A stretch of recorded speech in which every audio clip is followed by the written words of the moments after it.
ரிஷபராசி. ரிஷபராசி என்பர்களே, ஆனி மாதம் ராசிநாதன் சுக்கிர பகவான் சந்திரனுடைய வீட்டில், அதுவும் உச்சம் பெற்ற குரு பகவானோட அமைந்திருக்கிறார்.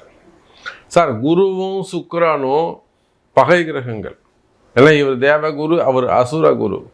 இருப்பது கூட பகை வீட்டில். ரெண்டாவது, ரிஷப ராசிக்கு, ரிஷப லக்னத்திற்கு குரு பகவான் அசுபராக வருகிறார். 8ஆம் அதிபதி 8, 11க்கு உடையவர் அசுபராக வருகிறார். அப்போ எப்படி பார்த்தாலும் இந்த குரு சுக்கிரன் காம்பினேஷன் பேட் காம்பினேஷனாக இருந்தார் ரிஷபத்தை பொறுத்தவரையில். ஆனால் இதுதான் உங்களுக்கு நல்ல முறையில் வேலை செய்ய போகுது. இந்த குரு சுக்கிரன் காம்பினேஷன் தான் உங்களுக்கு நல்ல முறையில் சப்போர்ட் பண்ண போகுது. அப்போ இந்த ஆனி மாதம் ரிஷபராசிக்கு வருமானம் சிறப்பானதாக இருக்கும், தொழில் சிறப்பானதாக இருக்கும், பிஸ்னஸ் நல்லபடியாக இருக்கும், பிஸ்னஸ் நல்ல முன்னேற்றங்கள் இருக்க போகுது. சார், யாரெல்லாம் பிஸ்னஸ் டெவலப்மெண்ட்டை மனசில் வச்சு ஒரு ஃப்யூச்சர் பிளான் வச்சுருக்கீங்களோ உங்களுக்கெல்லாம் இந்த ஆனி மாதம் சூப்பராக இருக்க போகுது. உங்களுக்கு சின்ன சின்ன அட்வைஸ் தேவை, அவ்வளோதான் விஷயம். ஆஸ் பர் உங்கள் பர்த் சார்ட்டிங்க பார்ட்னர்ஷிப்பில் இருக்கலாம், நேராக நீங்கள் மட்டும் தனிப்பட்ட முறையில் இருக்கலாம். இப்போ கூட கடந்த வாரம் பார்த்தீங்கன்னாக்கா சின்ன சின்ன பசங்க ஒரு 30 வயசு 32 வயசு, பிலோ 40 இல்லை பிலோ 33 அப்படி வச்சுக்கோங்களேன், அந்த ஸ்டேஜில் பிலோ 30ல் இருக்கக்கூடிய பசங்க அவங்கெல்லாம் தனியாக ஒரு பிஸ்னஸ் பண்ணுறாங்க. என்ன மாதிரி ஒரு டூல்ஸ் வச்சு பண்ணுறது, அப்புறம் ஸ்மால் ஸ்கேல் இண்டஸ்ட்ரி, அவங்க ஸ்பேர் பார்ட்ஸ் பண்ணுறது, இந்த மாதிரிலாம் அந்த பசங்க அவ்வளோ கண்ணும் கருத்துமாக பண்ணுறாங்க. சின்ன சின்ன பசங்களாக இருக்காங்க, ஆனால் அவ்வளோ பொறுப்பாக இருக்காங்க ரிஷபராசியில் இன்ஜினியரிங் ஒர்க்கு. அப்போது இந்த மாதிரி ரெஸ்பான்சிபிள் ரிஷபராசின்னு சொல்லிட்டாலே அவர்கள் பொறுப்பானவர்கள், ரெஸ்பான்சிபிள் பர்சன். சார், ரிஷபராசி ரிஷப லக்னம் கண்ணை மூடிட்டு பொண்ணை கொடுக்கலாம், ஜாதகமே பார்க்க வேணாம், அவ்வளோ பொறுப்பாக நடந்துப்பாங்க ரிஷபராசி ரிஷப லக்னம். ஏன்னா கிருத்திகை இருக்குது, சூரியன் அங்கே இணைவு ஏற்படுவது, ரோகிணி சந்திரன் இணைவு, மிருகசீரிஷம் செவ்வாயுடைய இணைவு. அப்போது நிச்சயமாக ரிஷபராசியோ ரிஷப லக்னமோ அங்கே இருந்துட்டா நம்பிக்கையாக நம்ம அவங்கள பொண்ணை கட்டலாம், இல்லை பிள்ளைய கொடுக்கலாம். அப்போ அந்தளவுக்கு நம்பிக்கை உடைய ரிஷபராசி நேயர்களே, மெயினாக தொழில் அமைப்புகள் சிறப்பானதாக இருக்கும். உங்கள் தொழிலில் இருக்கக்கூடிய கஷ்டங்கள் விலகும். சாரி, எனக்கு பற்றாக்குறையாக இருக்குது, போகிறல, எனக்கு ஆர்டர் இருக்குது, என்னால் கெப்பாசிட்டி இருக்குது, பட் என்னால் செய்ய முடியல. ஒருத்தர் சொல்கிறாரு, ஒரு ஓனர் சொல்கிறாங்க, 24/7 மிஷின் ஓடிக்கிட்டே இருக்கும். அவ்வளோதான், ஃபுல்லாக நம்ம என்ன தம் பண்ண முடியுமோ நம்ம கொடுத்தாச்சு. 24/7 மிஷின் ஓடிட்டே இருக்கும். நடுவில் ஏதாவது கரண்ட் ஆஃப் ஆனால் தான் மிஷின் நிற்கும், இல்லைனா 24/7 மிஷின் ரன் ஆகிக்கிட்டே இருக்கும். சார், இவ்வளோ தான் கெப்பாசிட்டி. இப்போ இதுக்கு மேலே நான் ஆர்டர் இருக்குது செய்யணும்னா ஒன்று இடம் பெருசாக வேணும், இல்லைனா புதுசாக மிஷின் வாங்கணும், அப்புறம் இன்வெஸ்ட் பண்ணணும். இந்த நிலையில் எனக்கு இவ்வளோ கமிட்மெண்ட் இருக்குது, இவ்வளோ கடன் இருக்குது, இவ்வளோ லோன் போய்கிட்டு இருக்கு அப்படின்வாங்க.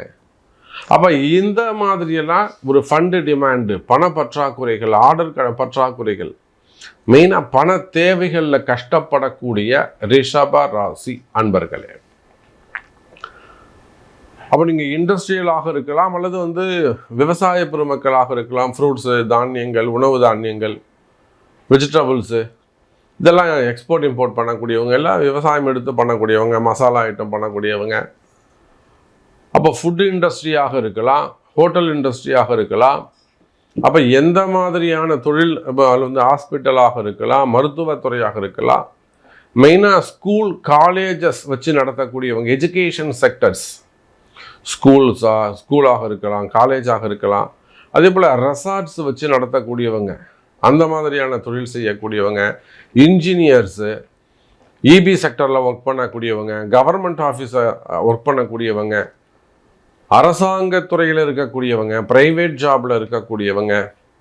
அப்போ நீங்கள் யாராக இருந்தாலும் சரி தான், மெயினாக ப்ரைவேட் ஜாபு, கவர்மெண்ட் ஜாபில் ஒர்க் பண்ணக்கூடியவங்க, மெயினாக இன்ஜினியர்ஸாக இருக்கக்கூடியவங்க, பில்டர்ஸ், அந்த தொழில் செய்யக்கூடியவங்க, அதே போல் அரசியல் நண்பர்கள், இவங்க எல்லாருக்குமே ரிஷபராசியாக இருப்பார்களே ஆனால் பண தேவைகள் குறையும், பண பற்றாக்குறை குறையும், பண வருமானம் அதிகரிக்கும், பணங்காசுகள் வந்து சேரும், நன்மைகள் நடக்கும். ரிஷபராசி அன்பர்களே, அப்போ உங்களுக்கு எது கஷ்டமா இருக்கு, எனக்கு இதுதான் சாமி கடன் தான் சாமி கஷ்டமாக இருக்குது, எனக்கு வந்து பணம் தான் சாமி வரமாட்டேங்குது, ஆர்டர் இருக்குது. அப்போ உங்களுக்கு எது கஷ்டமாக உள்ளதோ அந்த கஷ்டங்கள் தீரும். அப்போ இன்னும் கூட நல்லா ப்ரீஃபாக பார்க்கணும், நல்லா விளக்கமாக தெரிஞ்சுக்கணும். இது நான் என்ன செய்யணும் சாமி, என்ன செஞ்சால் என்னுடைய கஷ்டம் தீரணும், என்ன மாதிரி இன்னும் ஆக்டிவேட் ஆகணும், என்ன கீ கொடுக்கணும் அப்படிங்கிறத உங்கள் பிறப்பு ஜாதகம்தான் பேசும். அப்போ உங்கள் பிறப்பு ஜாதகத்தை கொண்டு பார்ப்போமே ஆனால் இன்னும் கூட தெளிவாக பார்க்க முடியும், நல்லதே நடக்கும். ரிஷபராசி நேயர்களே, மெயினாக இந்த கணவன் மனைவி பிரச்சனை. இப்போது நிறைய பெண்கள் பொம்பளை பசங்க பார்த்தீங்கன்னா நம்ம நினச்சிட்டு இருக்கோம் பெண் பிள்ளைகள் தான், பொம்பளை பசங்க தான் அதிகமாக ட்ரபுள் பண்ணுறாங்க, அம்மா பேச்சை கேட்குறாங்க, அங்கே அம்மா வீட்டில் போய் உட்காந்துக்கிறது. குறிப்பாக பெண்களுடைய அம்மா வந்து நீ போய் நல்லா, நான் எப்படி எங்கள் வீட்டுக்காரோட இருக்கணும், நீ போய் உன் வீட்டுக்காரோட இருன்னு சொல்கிறது கிடையாது. சுயநலம், பொண்ணு நம்ம கூடயே இருக்கட்டும்னு நினைக்கிறது. நீங்கள் மட்டும் உங்கள் கணவரோட வந்து தம்பதியாக இருக்கிறீங்க, பொண்ணு மட்டும் ஏமா தனியாக கணவரோடு இருக்க விட மாட்டீங்க? சண்டை சச்சரவு இருந்தாலும் இருக்கணும்ல, அவங்க வீட்டுக்காரர் கூட தானே இருக்கணும். இதை நினைத்து பார்ப்பது இல்லை. அப்போ கணவன் மனைவி பிரச்சனை. இதில் நல்ல பசங்களும் இருக்காங்க, நல்ல பொம்பளை பசங்க, எனக்கு அவரு தான் வேணும்னு நிற்கக்கூடிய பொம்பளை பசங்களும் இருக்குது. அப்படியே இன்னொரு சைடு பார்த்தீங்கன்னா ஆம்பளை பசங்க அடம்பிடிக்கக்கூடியவங்களாக இருப்பாங்க, அம்மா பேச்சு கேட்கக்கூடியவங்களாக இருப்பாங்க. அண்ணன் முக்கியம், தம்பி முக்கியம், அக்கா முக்கியம்னு பொண்டாட்டியை வந்து ட்ரபுள் பண்ணக்கூடியவங்களும் இருப்பாங்க. அப்போ ரெண்டு பக்கமும் பிரச்சனை இருக்குது. அப்போ எனக்கு எப்படியாவது வாழ்க்கையை சேர்த்து வைக்கணும் சாமி, நான் வாராகியை நம்பி வந்திருக்கேன், எனக்கு எல்லாமே வாராகி தான், வாழ வைப்பால் வாராகி. அப்போ குறிப்பாக இந்த ஜூன் மாதத்தில் கணவன் மனைவி பிரச்சனைகள் இருக்குமே, அது வசியமாக இருக்கலாம், வேறு தொடர்புகளாக இருக்கலாம். நல்லவர் சாமி அவர், ஆனால் எனக்கு அவர் தான் வேணும். ஒரு குழந்தை வந்து கேட்குது, ஒரு 30 வயசு பொண்ணு வந்து என்கிட்ட கேட்குது, சாமி நல்லவர் சாமி, என்னை வேணான்னு சொல்லிட்டாரு, என் நம்பரை பிளாக் பண்ணிட்டாரு, பேசாதன்னு சொல்லிட்டாரு, எங்கள் மாமனார் ஏமா அவனுக்கு ஃபோன் பண்ணேன்னு சொல்லி என் தகராறு பண்ணுறாரு, ஆனாலும் எங்கள் வீட்டுக்காரர் நல்லவர், அவர் தான் எனக்கு வேணும்னு ஒரு குழந்தை வந்து கேட்குது. அப்போ குடும்ப பிரச்சனைகள் இருக்குமே, ஆனால் அதற்கெல்லாம் தீர்வு உண்டு.